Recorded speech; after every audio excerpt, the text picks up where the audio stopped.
দেহের মৃত্যু হয়, আত্মার মৃত্যু হয় না।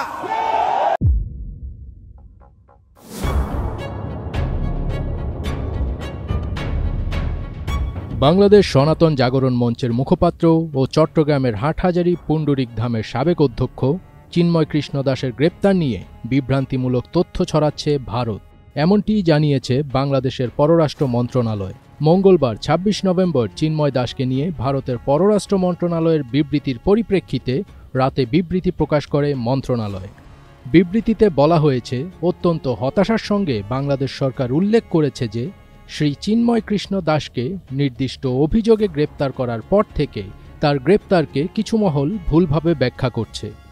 বাংলাদেশ সরকার বলতে চায়, এই ধরনের ভিত্তিহীন বিবৃতি শুধু সত্যকে বিকৃত করে না, বরং দুই প্রতিবেশী দেশের মধ্যে বন্ধুত্ব ও বোঝাপড়ার চেতনার পরিপন্থী। কবি গেয়েছেন, আবার আসিব ফিরে ধানসিঁড়ি নদীর তীরে। এর আগে চিন্ময় কৃষ্ণ দাসের গ্রেপ্তারে উদ্বেগ প্রকাশ করে ভারতের পররাষ্ট্র মন্ত্রণালয়ের বিবৃতিতে বলা হয়, বাংলাদেশে সম্মিলিত সনাতন জাগরণ জোটের মুখপাত্র শ্রী চিন্ময় কৃষ্ণ দাসকে গ্রেপ্তার ও জামিন নাকচ করার বিষয়টি আমরা গভীর উদ্বেগের সঙ্গে দেখছি। বাংলাদেশের হিন্দু ও অন্যান্য সংখ্যালঘুদের ওপর একাধিক হামলার পরে এ ঘটনা ঘটল।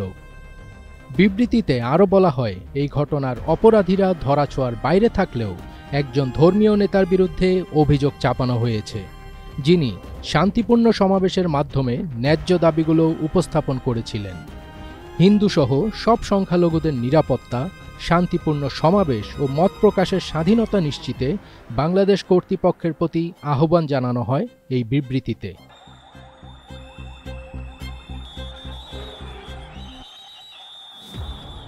এর প্রতিবাদ জানিয়ে ঢাকার পররাষ্ট্র মন্ত্রণালয় এক বিবৃতিতে বলেছে, বাংলাদেশের অভ্যন্তরীণ বিষয়ে গণমাধ্যমে ভারতের পররাষ্ট্র মন্ত্রণালয়ের জারি করা একটি বিবৃতি বাংলাদেশ সরকারের নজরে এসেছে।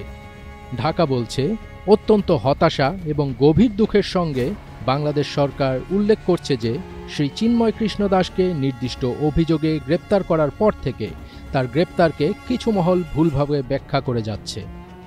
বাংলাদেশ সরকার বলতে চায়, এই ধরনের ভিত্তিহীন বিবৃতি শুধু সত্যকে বিকৃত করে না, বরং দুই প্রতিবেশী দেশের মধ্যে বন্ধুত্ব ও বোঝাপড়ার চেতনার পরিপন্থী। বিবৃতিতে আরও বলা হয়, বাংলাদেশ সরকারও দেশে সাম্প্রদায়িক সম্প্রীতি সমুন্নত রাখতে প্রতিশ্রুতিবদ্ধ।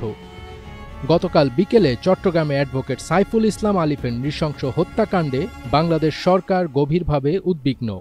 যে কোনো মূল্যে ধর্মীয় সম্প্রীতি বজায় রাখার জন্য কর্তৃপক্ষ বন্দর নগরীতে নিরাপত্তা জোরদার করেছে।